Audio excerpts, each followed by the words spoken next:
Unfortunately for the Walt Disney Company and for Marvel Studios, it looks at this point, though early, that Guardians of the Galaxy Volume 3 is headed exactly for the sort of box office performance that we predicted here on Valiant Renegade just before it opened.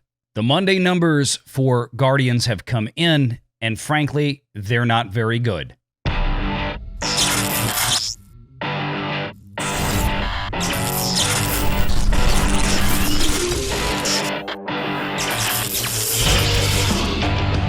Renegade Online.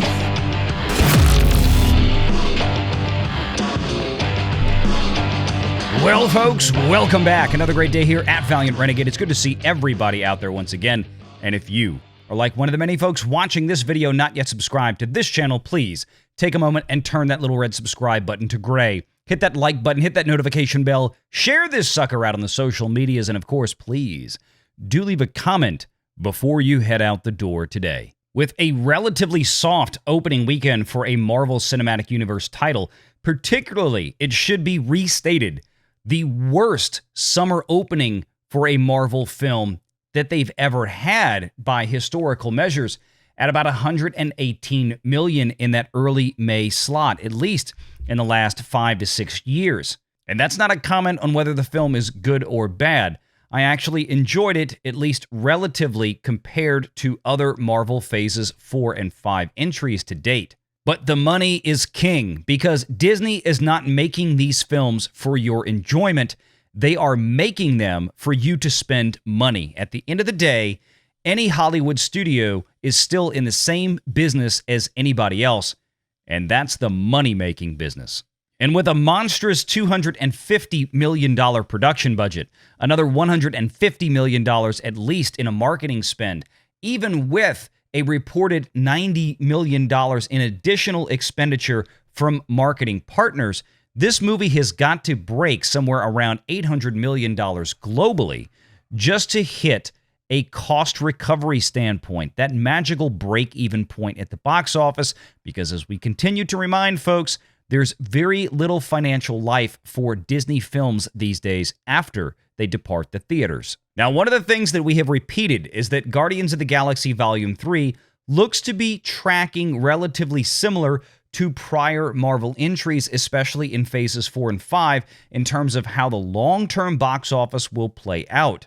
And now that the Monday box office numbers are in, it is beginning to confirm that suspicion, and that would be very bad news for Marvel Studios and for Guardians of the Galaxy Volume 3. As we typically need to do a little walk down memory lane here, let's begin with Ant-Man and the Wasp: Quantumania. The box office opening weekend for that was $106 million, and it finished out 2.01 times that opening weekend, right at about $212 to $213 million. But what's more important to observe for the exercise that we're doing today is that figure on February 20th on your screen right now, $14.2 million. That was down 45% from the Sunday, February 19th figure of $25 million. That 45% drop was the first Monday for Ant-Man and the Wasp: Quantumania. And that first Monday also was a federal holiday. So it's easy to expect a slightly better roll-off from Sunday when you have a federal holiday immediately following that. However, at the same time, Ant-Man and the Wasp: Quantumania opened with one of the far more paltry opening weekends of any MCU title. You would have hoped it might have held on a little bit better, but word of mouth for that film was mixed at best. Next up on the chart is Black Panther Wakanda Forever. That opened with a stunning $181 million, but only finished its domestic box office at $453.8 million. It too had a production budget of at least $250 million. Again, Disney is likely to have spent more because many of these Marvel titles came with lots of reshoots after they had concluded principal photography, more so than just standard reshoots to clean up maybe a few shots they missed here and there. But what's most important is right here, the legs. It finished at a perfect 2.50 in the domestic market. And what do we keep telling folks on this channel? You can pretty much set your watch by how Marvel movies will perform following their opening weekend, generally running off to around a 2.5x set of legs. Now, granted, Ant-Man and the Wasp: Quantumania performed far worse, only running out to a 2.0. I can't see Guardians of the Galaxy outlegging something like Wakanda Forever, especially now that so much more competition is coming in the next 2 to 3 weeks, and by that point, it's going to be game, set, match for Guardians 3. But here's the film that we have really been comparing Guardians of the Galaxy 3 to. I think the overall ratios of performance are going to look very similar to Thor Love and Thunder from July of last year. A total domestic box office of $343.2 million with an international box of $417. And it's important to remind folks that that box office did not enjoy a release in China, and Guardians of the Galaxy has.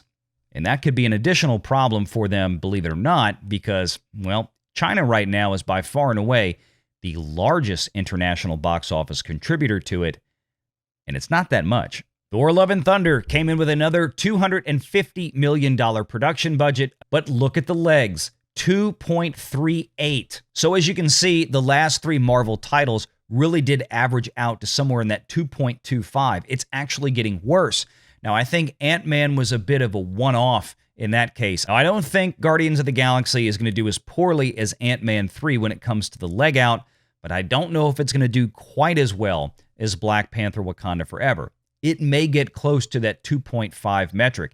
It's got a lot of good word of mouth, but the Monday box office is giving me a lot of reason for pause. Guardians of the Galaxy 3 now stands at $318.7 million through its first 4 days domestically and the first 5 days to 6 days internationally. But long-range weakness in the domestic market is what really tends to punish these films. With a $118.4 million opening weekend, which, again, exceeded some of the expectations coming into that weekend, which had already been significantly reduced from weeks prior, they still managed only $8.9 million on the first Monday, May 8th.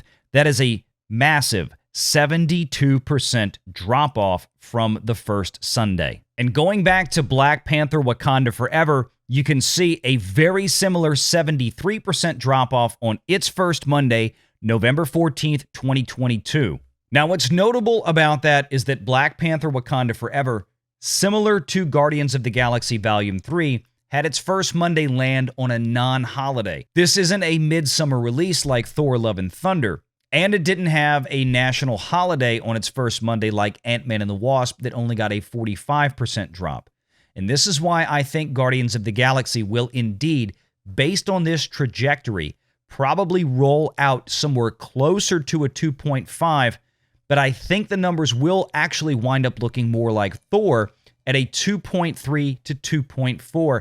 And again, the reason for that is the competition. Black Panther Wakanda Forever didn't have a ton of competition sandwiched around it, at least not with major blockbusters like this movie will have in the next week with Fast X coming out, and then another piece of competition from the Walt Disney Company itself in The Little Mermaid. Now, if you want to see what a hell of an opening and a stronghold looks like, look no further than the Super Mario Bros. Movie. After racking up an amazing $204.6 million through its opening weekend, including a Wednesday and Thursday prior to that, it dropped only 42% on its opening Monday for a haul of $20 million.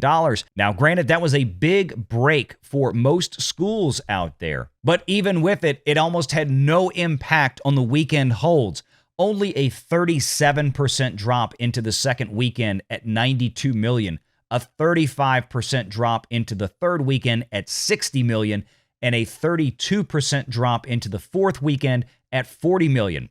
This most recent weekend for Super Mario Bros. Dropped 55%, by far and away the worst drop they've had since this movie opened almost a month ago. But it still managed to haul in $18 million. And that was only because of the competition served up by Guardians of the Galaxy Volume 3, consuming a lot of the premium large format or PLF screens. Given all of that data, we can make a reasonable assumption about what the second weekend for Guardians of the Galaxy 3 is going to look like and where this movie is going to be by the end of business on Sunday, Mother's Day. I think it's a foregone conclusion at this point that we're probably looking at a 60+% drop for this film, which is now very common for MCU titles. And frankly, this movie is not having a big enough hold during the weekdays, nor did it have a big enough opening weekend to justify a 60-some-odd% drop in the second.